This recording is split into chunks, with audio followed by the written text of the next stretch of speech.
mga sisi ko ha, ayan, yung ating, ito, Hello Next perfume, pang babae mga sisi ko. Okay, so 100 ml. So, napakamura lang nito mga sis, nasa 100 plus lang yan. Okay, ang ganda ng pinaka-box pa niyan mga mi. Ayan, pwede nyo pang regalo ngayong Christmas. So, ayan siya, diba? Okay, ang ganda ng box nito mga sisi ko. Tapos guys, ang the best pa dyan ha, napakabango. Okay, yung scent niya guys is sweet. Ayan, yung pagka-sweet niya, hindi yung as in matamis na matamis po ha. Tama lang po. Hindi siya matapang, hindi masakit sa ilong mga mi.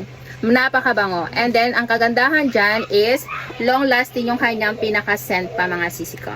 Ayan. So, very legit pong long lasting yung scent niya guys kasi ito ay na-try ko na. Okay, sobra ko itong nagustuhan yung scent. So, pwede tayo dyan magbasa ng review para masatisfied kayo dyan sa inyong pag-check out. Magaganda po yung pinaka-feedback po nito mga mi. Ang kagandahan dyan is napakamura lamang yan ha.